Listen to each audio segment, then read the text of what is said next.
بسم اللہ الرحمن الرحیم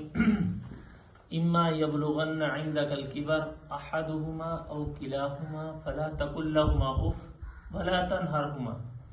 وقل لہما قولا کریما۔ یہ آیت کریمہ ہمارے لیے، اور جب ہمارے والدین بڑھاپے کو پہنچ جائیں تو اس وقت کے لیے اللہ تعالیٰ نے یہ آیت نازل فرمائی ہے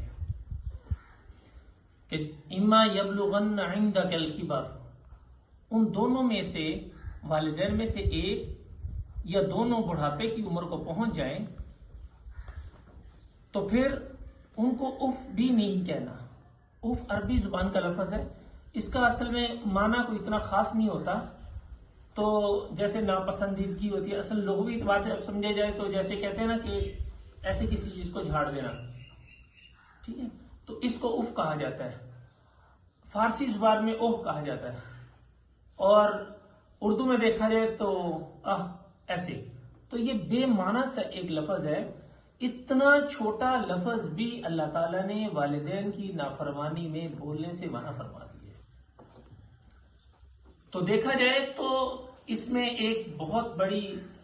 ہمارے لیے آزمائش بھی ہے اور ہمارے لیے سبق بھی ہے، لیکن اس کے ایک پہلو کی طرف عام طور پہ لوگ غور نہیں کرتے، یا ہم غور نہیں کرتے اس ایک پہلو کی طرف۔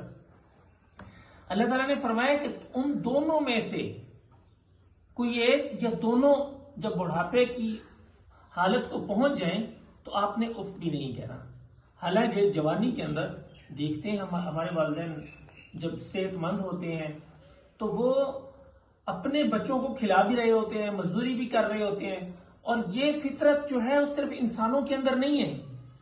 یہ حیوانات کے اندر بھی ہے۔ آپ چڑیا کو دیکھیں گے تو وہ بھی اپنے بچے کو کھلا رہی ہوتی ہے، شیر، چیتے، بکری، ہر چیز، جس چیز کو بھی دیکھیں گے آپ تو اپنے بچے کی پرورش کر رہی ہوتی ہے۔ مسئلہ اس وقت کا نہیں ہے، یہ اللہ تعالیٰ نے جو فرمایا ہے اما یبلغن عندک الکبر، جب وہ بڑھاپے کو پہنچ جاتے ہیں تو اس وقت ایک تو یہاں پہ اولاد کی دو قسمیں ہو جاتی ہیں۔ پہلی قسم تو ہے ہی بدبخت، جو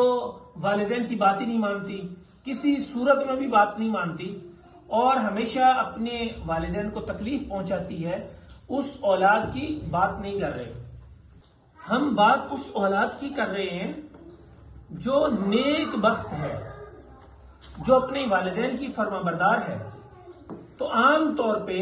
ہوتا یہ ہے کہ جب والدین کام کرنے کے قابل نہیں رہتے، وہ بڑھاپے کی حالت کو پہنچ جاتے ہیں، تو پھر یہ اللہ تعالیٰ کا کرم